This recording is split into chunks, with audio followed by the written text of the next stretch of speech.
கர்த்தருடைய பரிசுத்த நாமத்திற்கு ஸ்தோத்திரம் உண்டாட்டும். இதனாலுமாய் கூட மறுபடியுமாய் நாம் ஒரு சந்திக்க கர்த்தர் தந்த பிரதான கிருபைக்காய் நன்றி செலுத்துகிறேன். தேவன் நமக்கு கொடுத்த நல்ல சுகம் பலன் ஆரோக்கியத்திற்காக, நம்மையும் நம்முடைய குடும்பங்களையும் கர்த்தர் வேலெடுத்து பாதுகாத்ததற்காக, நமக்கு சில இழப்புகளும் சில தீமைகளும் நேர்ந்தாலும் தேவன் நம்மோடு கூட இருக்கிறார். அதற்காக நாம் கர்த்தருக்கு நன்றி சொல்லுவோம்.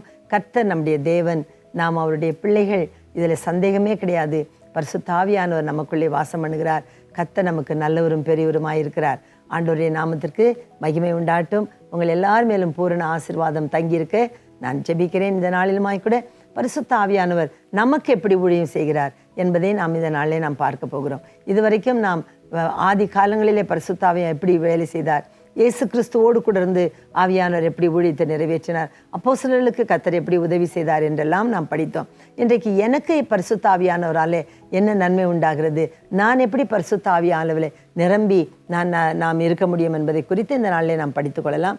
கர்த்தருடைய ஆவியானவர் பட்சபாதமற்றவர். இயேசு கிறிஸ்துவை எப்படி ஆவியானவர் நடத்தினாரோ அதே போல நம்மை நடத்த அவர் வல்லவர். அப்போஸ்தலர்களை எப்படி அவர் பலப்படுத்தி ஊழியத்தை நிறைவேற்றினாரோ அதே போல நம்மை கொண்டும் இந்த கடைசி காலங்களிலே வேலை செய்ய பரிசுத்த ஆவியானவர் அவர் உதவி செய்ய வல்லவராயிருக்கிறார். அதை நாம் பார்ப்போம். யோவேல் 2:28 நாம் படிக்கிறோம். யோவேல் 2:28, அதற்கு பின்பு நான் மாம்சமான யாவர் மேலும் என் ஆவியை ஊற்றுவேன். அப்பொழுது உங்கள் குமாரரும் உங்கள் குமாரத்திகளும் தீர்க்கதரிசனம் சொல்வார்கள். உங்கள் மூப்பர்கள் சொப்பனங்களையும் உங்கள் வாலிபர்கள் தரிசனங்களையும் காண்பார்கள். ஏன்னா இந்த கடைசி நாட்களிலே கர்த்தருடைய ஆவியானவர் மாம்சமான யாவர் மேலும், அவர்கள் எந்த ஜாதி மதம் பாஷைக்காரர்கள், தேவனை அறிந்துள்ளோ அறியாதுள்ளோ யாராயிருந்தாலும் அவர்கள் மேல் பரிசுத்த ஆவியானவரை கர்த்தர் ஊற்றுகிறார். காரணம் என்ன? அவர்கள் தேவனை அறிந்து கொள்ள வேண்டும் என்பதற்காக. பரிசுத்த ஆவியனுடைய வல்லமை இல்லாமல் அவர்கள் கர்த்தரை அறிய முடியாது. ஆகவே மாம்சமான யாவர் மேலும் தேவன் தம்முடைய ஆவியை ஊற்றுகிறார். அதை அறிந்து கொள்ள அவர்களுக்கு அநேக நாட்கள் செல்கிறது. தேவன் பட்சபாத மற்றவராய் எல்லா மாம்சமான நாசிலே சுவாசமுள்ள எல்லா மனுஷர் மேலும் பரிசுத்த ஆவியை ஊற்றுகிறது அதிக நிச்சயம்.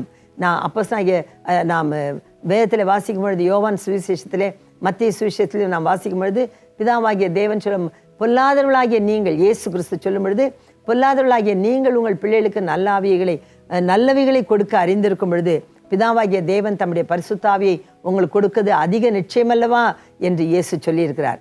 ஆகவே பிதாவாகிய தேவன் தம்முடைய கையின் கிரியாகிய எல்லா மனுஷர் மேலும், இந்த உலகத்தில் 840 கோடி மக்கள் இருக்கிறார்கள் என்றால் எல்லார் மேலும் ஆவியானவரை கர்த்தர் ஊற்றதான் செய்கிறார்.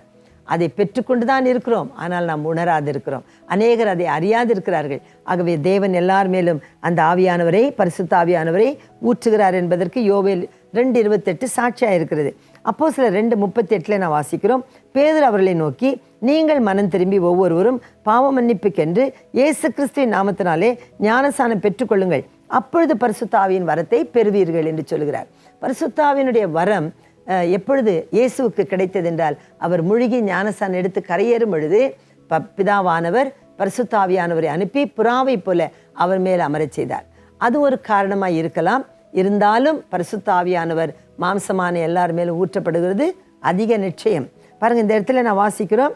அப்போஸ்தலனாகிய பேதுரு சொல்லுகிறார், நீங்கள் முதலாவது மனம் திரும்புங்கள். நம்முடைய பாவத்திற்காக நாம் மனம் திரும்பி கர்த்தருடைய சமூகத்திலே நாம் கடந்து வரும் பொழுது மனம் திரும்பி பாவ மன்னிப்புக்கென்று இயேசு கிறிஸ்துவின் நாமத்தினாலே நாம் ஞானஸ்நானம் பெற வேண்டும். நாம் மனம் திரும்பி பாவ மன்னிப்புக்கென்று ஞானஸ்நானம் எடுத்து நாம் இயேசு கிறிஸ்துவின் நாமத்தினாலே ஞானஸ்நானம் எடுப்போம் என்றால் பரிசுத்த ஆவியினுடைய வரத்தை நாம் பெற்றுக்கொள்வோம். சரிங்களா? ஆகவே பரிசுத்த ஆவியினுடைய வரம் நமக்கு கிடைக்க வேண்டுமானால், சிலர் நினைப்பாங்க, நான் பாவத்தில் இருக்கிறேன், அசுத்தமாக இருக்கிறேன், எனக்கு பரிசுத்த ஆவியானவர் கிடைப்பாரான்னு. பாவத்தை கழுவதான் பரிசுத்த ஆவியானவர். பாவிகளை நேசிக்கதான் ஆண்டவராய் இயேசு கிறிஸ்து இந்த உலகத்திற்கு வந்தார். பாவத்திலிருந்து நம்மை கழுவி எடுக்கதான் பரிசுத்த ஆவியானவர் நமக்கு ஆண்டவர் கொடுக்கிறார். ஆகவே பாவிகள் பரிசுத்த ஆவியை பெறுவது கூட அதிக நிச்சயம்தான், பாவத்திலிருந்து கழுவப்படுவதற்காக. ரோமர் 8:16 நான் வாசிக்கிறோம். பாருங்கள், நாம் தேவனுடைய பிள்ளைகளாக இருக்கிறோம் என்று ஆவியானவர் தாமே நம்முடைய ஆவியோடு கூட சாட்சி கொடுக்கிறார். அப்போ நாம் தேவனுடைய பிள்ளைகளாக தான் இருக்கிறோம். கர்த்தர் நம்மை உருவாக்கினார். அவர் நம்முடைய தேவன், நாம் அவருடைய பிள்ளைகள். நம்ம என்ன நினைத்துக்கொள்வோம், ஐயோ நான் பாவம் செய்துட்டேன், அதனால் நான் பேய் பிள்ளை ஆயிட்டேன். யாரும் பேய் பிள்ளை ஆக முடியாது, யாரும் பிசாசின் மக்கள் ஆக முடியாது. ஏனென்றால் நாம் எல்லாம் தேவனுடைய சாயலிலே உருவாக்கப்பட்டவர்கள். 2 கால் மனுஷன் யாராயிருந்தாலும் அவர்கள் தேவனுடைய சாயலிலே உருவாக்கப்பட்டவர்கள். இதை தெரிந்து கொள்ளுங்கள். கர்த்தர் நம்முடைய தேவன், நாம் அவருடைய பிள்ளைகள்தான். ஒருவேளை நாம் தூரத்தில் இருக்கலாம், ஆனாலும் கர்த்தர் நம்மை நேசிக்கிறார். சரிங்களா? ஆகவே நாம் தேவனுடைய பிள்ளைகள் என்று ஆவியானவர் நம்முடைய இருதயத்தில் நமக்கு சாட்சி கொடுக்கிறவராக இருக்கிறார். அது மட்டும் இல்லாதபடிக்கு நாம் ரோமர் 8:26 வாசிக்கிறோம். அந்தபடியே ஆவியானவரும் நம்முடைய பலவீனங்களிலே நமக்கு உதவி செய்கிறார். நாம் ஏற்றபடி வேண்டிக் கொள்ள வேண்டியது என்னது என்பதை அறியாது இருக்கிறபடினால் ஆவியானவர் தாமே வாக்கடங்காத பெருமூச்சுகளோட நமக்காக வேண்டுதல் செய்கிறார். இந்த பரிசுத்த ஆவியானவர் இன்னும் நமக்காக என்ன தெரியுமா செய்கிறார்? நாம் எப்படி ஜெபிக்கணும்னு நமக்கு தெரியாது. சிலர் ஜெபம் பண்ணுங்கன்னா எப்படி ஜெபம் பண்ணுறது தெரியலேன்னுவாங்க. ஜெபம் என்பது ஒன்றுமில்லை. நான் எப்படி உங்களோடு பேசுகிறேனோ, நீங்கள் எப்படி மற்றவர்களோடு பேசுகிறீர்களோ, அதே போல நாம் தேவனிடத்தில் பேசுகிறது தான் ஜெபம். பிதாவாகிய தெய்வமே, ஆண்டவராகிய இயேசு கிறிஸ்துவே, பரிசுத்த ஆவியானவரே, நான் உங்களோடு கூட பேச வருகிறேன் என்று சொல்லி நீங்கள் பேசினால் அதுதான் ஜெபம். அதற்கு ஏதோ சில காரியங்கள் நாம் எழுதி வைத்து படித்து மனப்பாடம் பண்ணணும்னுட்டு ஒன்றும் கிடையாது.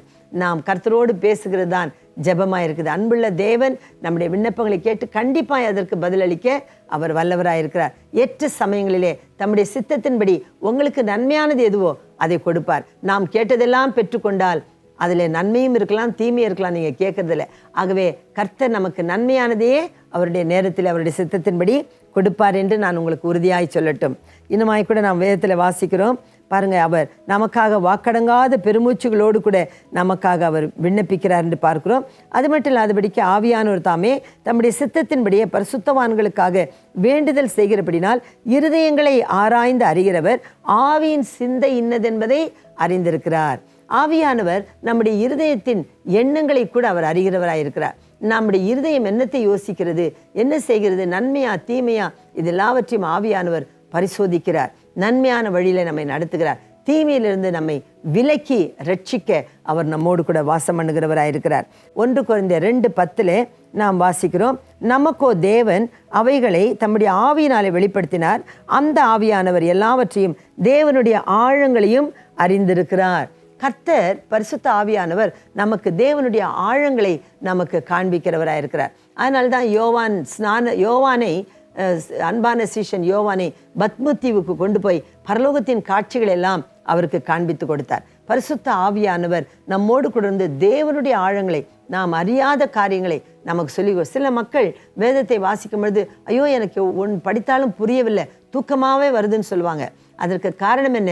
அவர்கள் ஆவிலே நிரம்பி அவர்கள் ஜெபிக்காதுதான் காரணம். ஆனால் பரிசுத்த ஆவிலே நீங்கள் நிரம்பி இருப்பீர்களானால், ஆவியானுடைய உதவி நீங்கள் கேட்பீர்களானால், எல்லா வசனங்களையும் அதனுடைய ஆழங்களையும் தேவனுடைய அதிசயங்களையும் கர்த்தர் நமக்கு காண்பிக்க வல்லவராய் இருக்கிறார். அவர் நம்முடைய ஆழங்களை அறிந்திருக்கிறார்.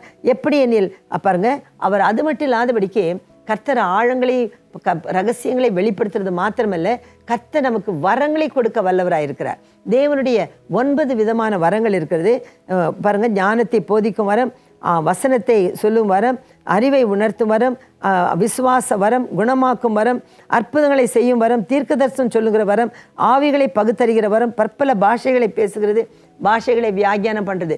இது போல 9 வரங்கள் பரிசுத்த ஆவியானவரிடத்தில் இருக்கிறது. அது எல்லாவற்றையும் கர்த்தர் நமக்கு கொடுக்க வல்லவராக இருக்கார். நம்முடைய படிப்போ அறிவோ முக்கியமல்ல.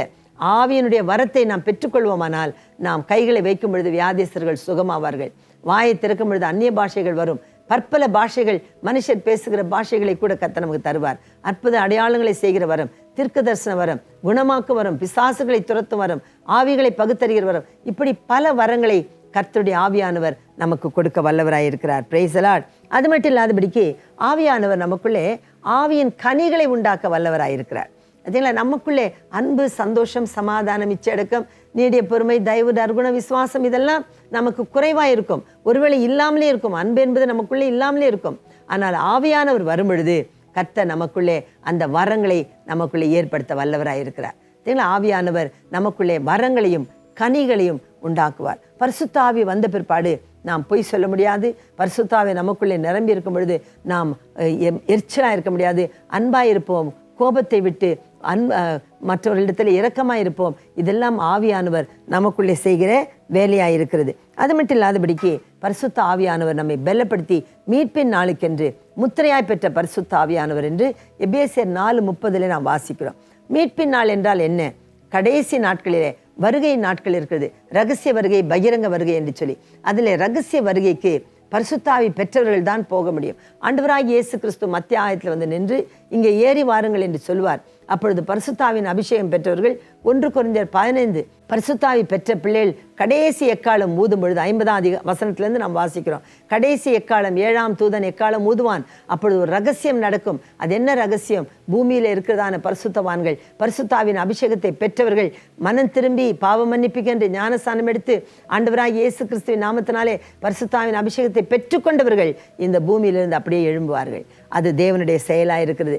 அவர்கள் பரிசுத்த ஆவி பெற்றதுனாலே அந்த ஆவியானவர் இந்த மாம்ச தேகத்தை மறுரூபமாக்கி அவர்களை அப்படியே மத்திய ஆயத்தில் கொண்டு போவார். அதை ராப்சர் என்று சொல்லுகிறார்கள், ரகசிய வருகை என்று சொல்லுகிறார்கள். அந்த ரகசிய வருகையிலே நாம் எடுக்கப்பட வேண்டுமானால் பரிசுத்த ஆவியானவர் தான் நமக்கு உதவி செய்கிறவராயிருக்கிறார். ஆகவே மீட்பின் நாளுக்கு என்று முத்திரையாய் பெற்ற பரிசுத்த ஆவியானவரை துக்கப்படுத்தாதிருங்கள். இந்த பரிசுத்த ஆவியானவர் நமக்கு எத்தனை காரியங்களை செய்கிறார் பார்த்தீர்களா? அவர்கள் நமக்குள்ளே இருந்து நம்மை பலப்படுத்துகிறார், நமக்கு பரிசுத்தாவின் வரத்தை தருகிறார், நாம் தேவனுடைய பிள்ளைகள் என்று சாட்சி கொடுக்கிறார், நமக்காக வாக்கடங்காத பெருமூச்சுகளோடு கூட அவர் ஜெபம் பண்ணுகிறார், நம்முடைய பலவீனங்களிலே அவர் நமக்கு உதவி செய்கிறார். அது மட்டும் இல்லாதபடிக்கு வரங்களை கனிகளை கொடுக்கிறார். அவருடைய வருகைக்கு நம்மை ஆயத்தப்படுத்துகிறார். இந்த பரிசுத்த ஆவியானவரை நாம் அழைப்போம். வாரும் என்று கூப்பிடுங்கள். அவர் உங்களுக்குள்ளே வந்து தங்கி வாசம் பண்ணுகிற ஆவியானவராயிருக்கிறார். இந்த கடைசி நாட்களிலே, இந்த மாயான உலகத்திலே, பயங்கரமான இந்த லோகத்திலே நாம் நடக்க வேண்டுமானால் பரிசுத்த ஆவியானவர் நமக்குள்ளே ஒரு தீபமாக இருக்கிறார். கர்த்தர் தந்த தீபம் இந்த பரிசுத்த ஆவியானவர் நமக்குள்ளே அவர் இருந்து கிரியை செய்வாராக. கர்த்தர் உங்களோடு இருந்து இந்த பரிசுத்த ஆவியின் வல்லமையினால் உங்களை நிரப்பி சகல ஆசீர்வாதங்களையும் உங்களுக்கு கூட்டித்தர நான் ஜெபிக்கிறேன். பிதாவே, மக்கு ஸ்தோத்திரம். இந்த வார்த்தைகளை கேட்ட மக்கள் இதை 100க்கு 100 அப்படியே விசுவாசிக்கட்டும் ஆண்டவரே. சந்தேகப்படாமல் பரிசுத்த ஆவியானவர் எனக்கு உதவி செய்வாரா என்று சொல்லி யாரும் சந்தேகப்படக்கூடாது. எல்லாருக்கும் கர்த்தருடைய ஆவியானவர் உதவி செய்ய வல்லவராயிருக்கிறார். மாம்சமான எல்லார் மேலும் நீர் ஊற்றப்பட்டு பரிசுத்த ஆவியாய் இருக்கிறபடினால் அவருடைய பலவீனங்களிலே உதவி செய்யும். வாக்கடங்காத பெருமூச்சுகளோடு எங்களுக்காய் ஜெபித்து வரங்களாலும் கனிகளாலும் நிரப்பி உம்முடைய வருகைக்கு எங்களை ஆயத்தப்படுத்தும். தாழ்த்துகிறோம், ஒப்படைக்கிறோம். ஆவியானவர் எங்களோடு இருந்து கிரியை செய்வதற்காக வேண்டிக் கொண்டு ஜெபிக்கிறோம். பரலோக பிதாவே, ஆமென். கர்த்தர் உங்கள் எல்லாரையும் ஆசீர்வதிப்பாராக. இந்த நாளில் இந்த பரிசுத்த ஆவியினுடைய வல்லமை பெற்று மனமகிழ்ச்சியோடு கூட மக்கள் மத்தியிலே சாட்சியாய் வாழுங்கள். கர்த்தர் உங்களோடு இருப்பாராக. ஆமென்.